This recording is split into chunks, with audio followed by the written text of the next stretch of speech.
오늘 함께 나누기 원하는 하나님의 말씀은 신약성경 요한복음 5장 1절에서 9절 상반절까지만 보도록 하겠습니다.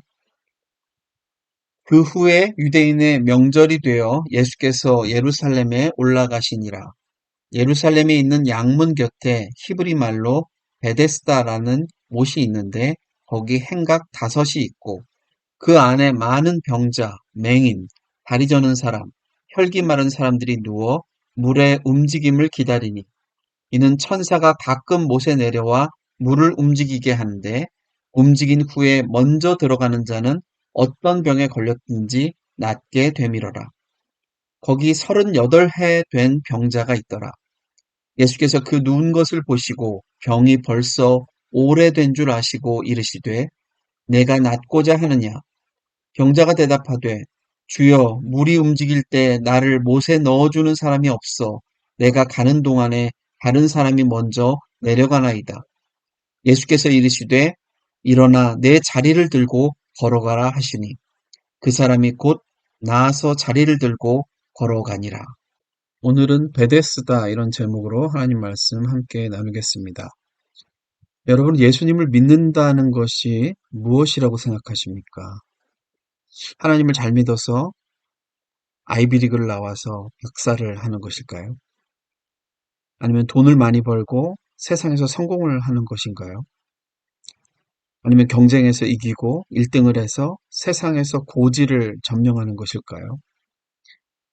짧지만 메시지가 있는 고은이라고 하는 시인이 쓴 시 중에 그 꽃이라고 하는 시가 있습니다.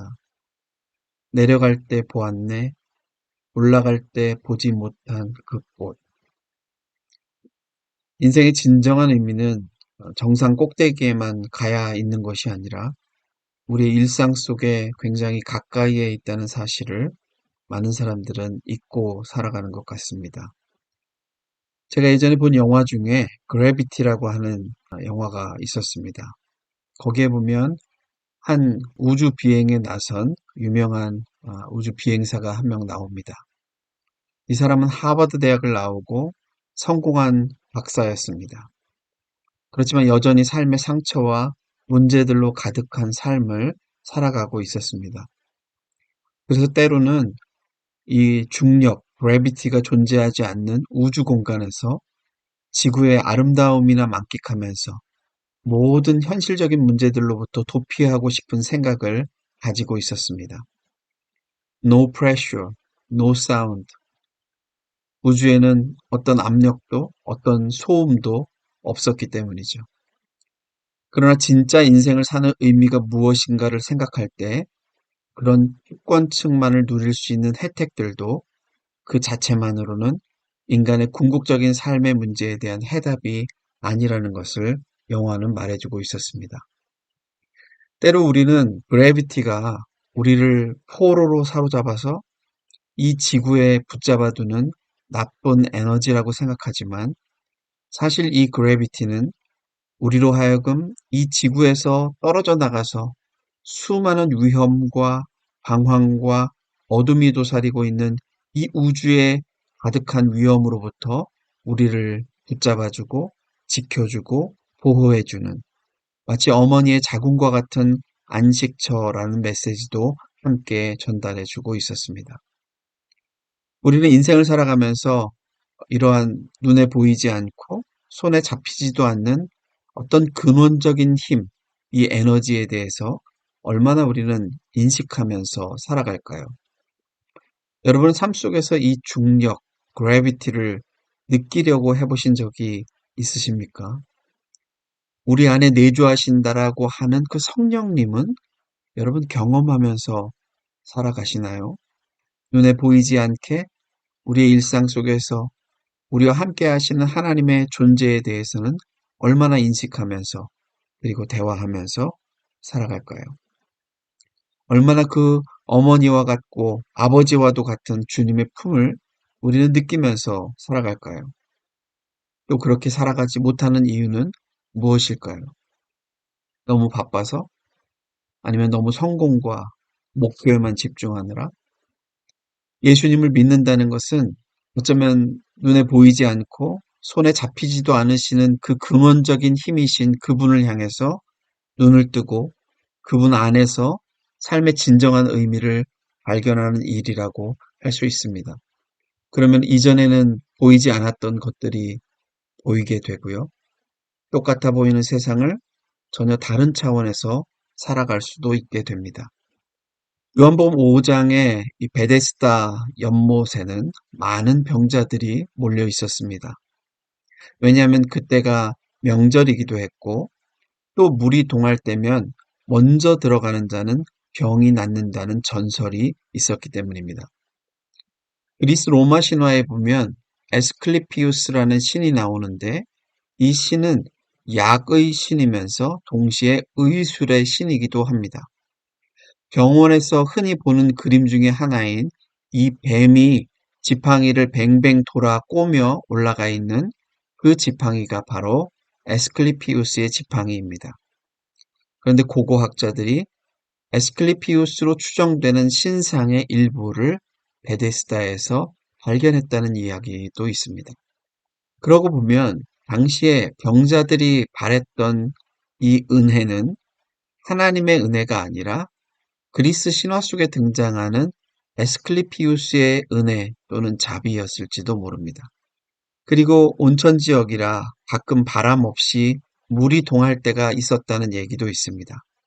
최근 고고학자들의 발견에 의하면 이곳은 현재 세인트 앤스 처치, 성 앤의 교회의 뜰이라고 합니다.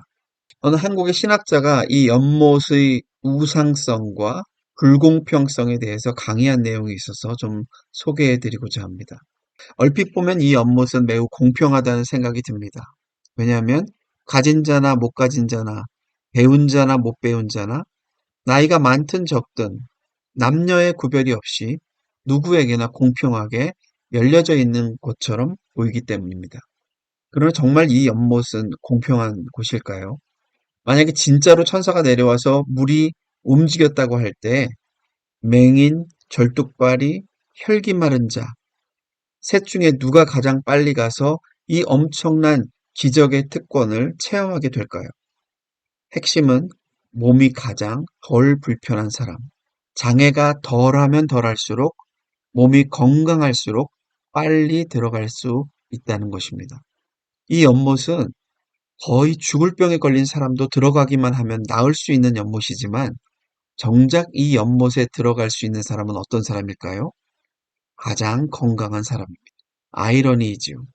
그런 면에서 이 연못은 공평한 못일까요? 그렇지 않은 것 같습니다. 가만히 살펴보면 우리 사회도 이와 같습니다. 대한민국 헌법은 민주공화국이고 또 모든 사람에게 기회가 균등하다고 말하지만 정말 한국 사회도 균등한 사회일까요? 미국 사회도 마찬가지입니다. 우리가 살아가고 있는 사회도 어쩌면 베데스다 연못과 같이 좀 더 돈이 많을수록, 좀 더 재능이 뛰어날수록, 좀 더 배경이 좋을수록, 좀 더 몸이 건강할수록 성공할 수 있는 확률이 높은 세상입니다. 선착순 달리기는 공평하게 기회를 주는 것일까요? 달리기를 잘하는 사람에게는 천국이지만 달리기를 못하는 사람에게는 지옥입니다. 그래도 사람들이 여전히 뛰는 이유가 뭘까요? 혹시 내 앞에 뛰는 사람들이 다 자빠지고 내가 등수 안에 들 수 있지 않을까 하는 막연한 기대감을 갖기도 하기 때문일 것입니다. 그러나 열심히 뛰어보지만 그런 일은 좀처럼 일어나지 않습니다. 어떤 경우에는 교회에서도 이런 세상의 연못과 같은 메시지들을 전하거나 이것을 바람직한 신앙이라고 믿으면서 생활하고 있지는 않는지 모르겠습니다.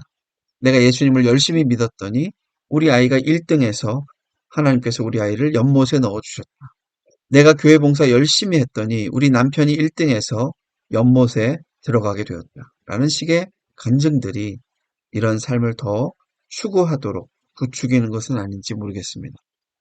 베데스다 연못에 머물던 38년 된 병자가 예수님께 한 말이 있습니다. 그래서 물이 동할 때 다른 사람들이 먼저 들어가서 38년 동안이나 병자인 나는 여기에서 마냥 이러고 있다는 것입니다.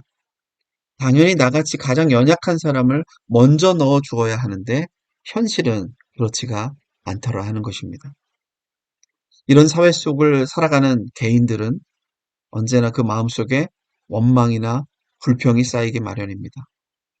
또는 패배감으로 인해서 굉장히 자존감이 낮아져 있기 마련입니다.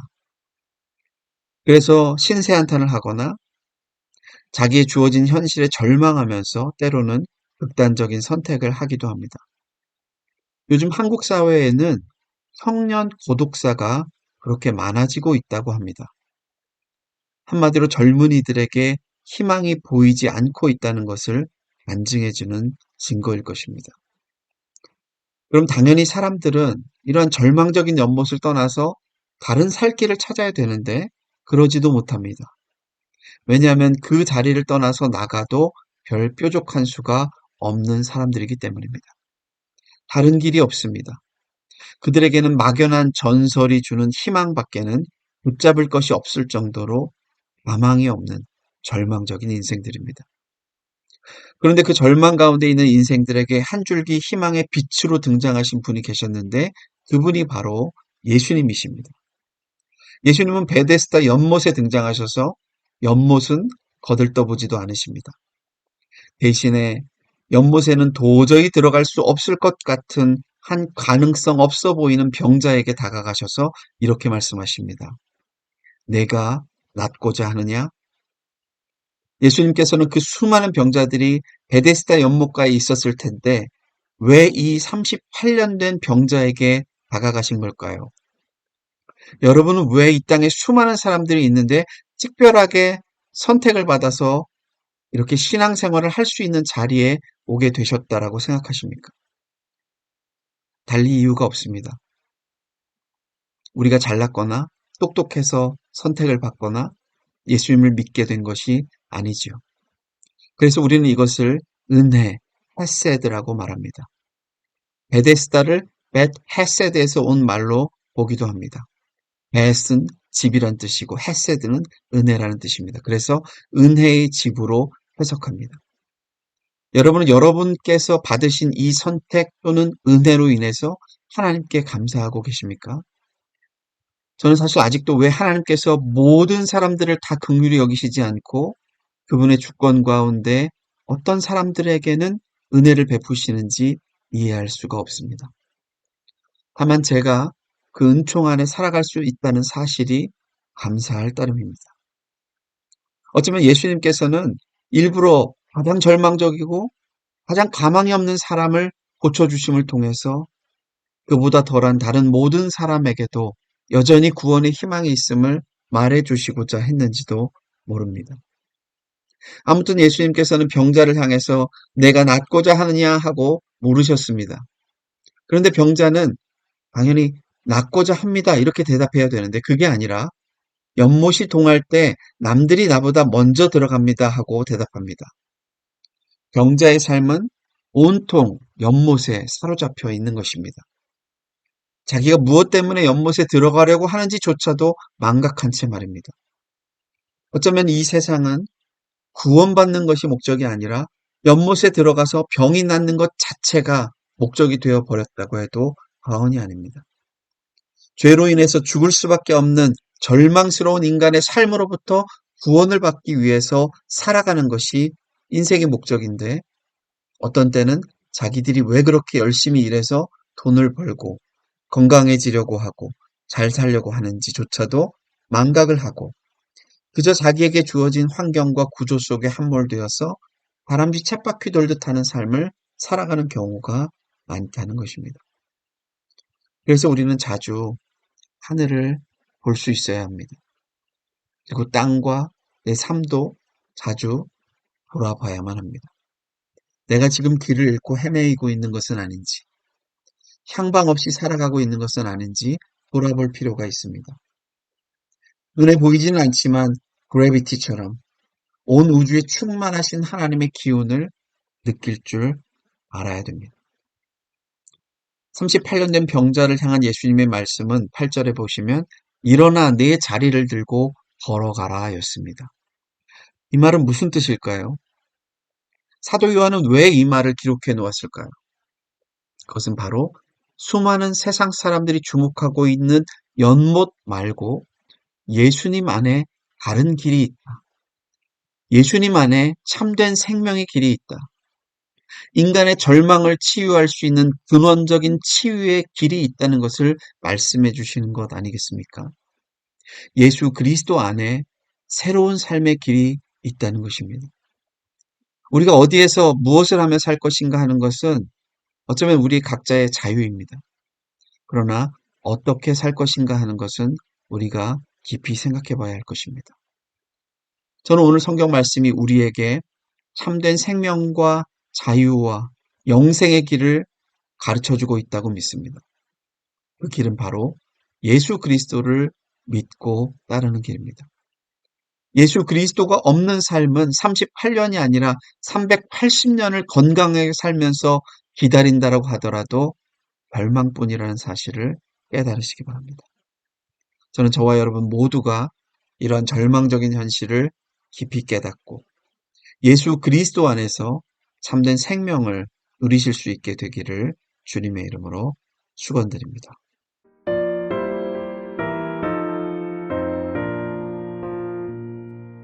내 맘이 낙심되며 근심에 눌릴 때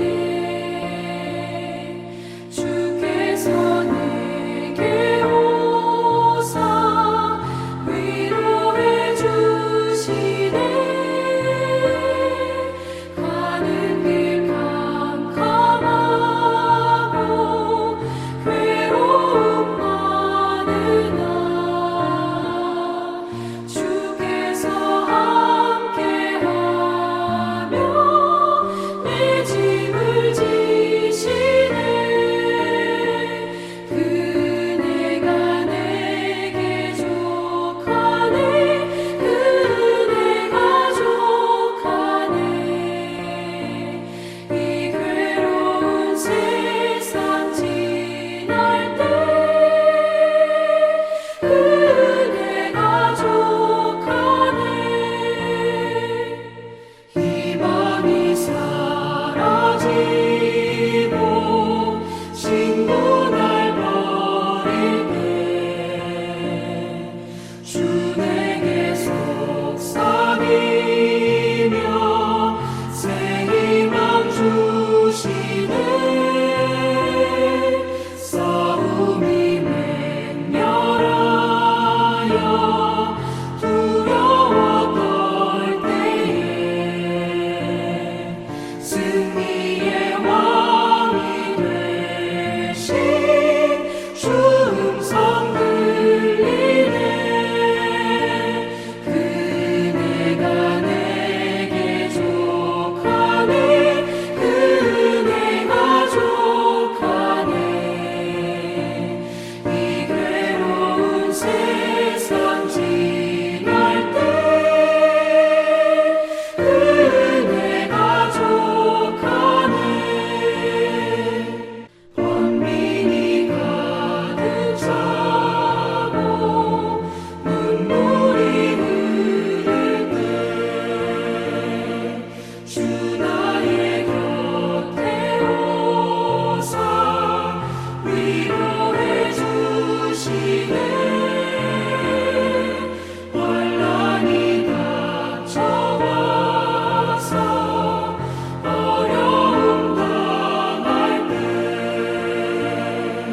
주님의 능력 입어 원수를 이기네.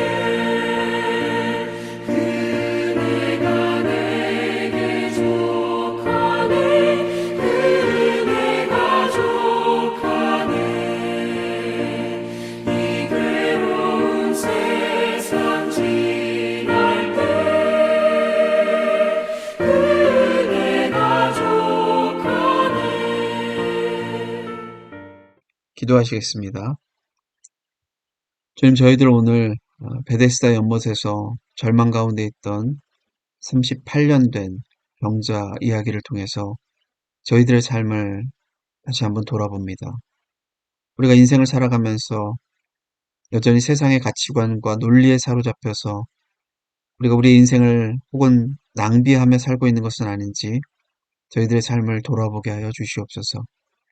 그리고 무엇보다도 이 땅에서 참된 생명에 이르고 구원에 이르는 길은 연못을 향해 뛰기 위해서 인생을 올인하는 것이 아니라 전혀 다른 차원이신 예수 그리스도 안에 우리 존재의 뿌리를 두고 사는 것임을 깨달아 알게 하여 주시고 주님 안에서 참된 생명과 자유, 평안과 구원을 누리는 복된 주님의 제자들로 살아가도록 저희들을 이끌어 주시옵소서.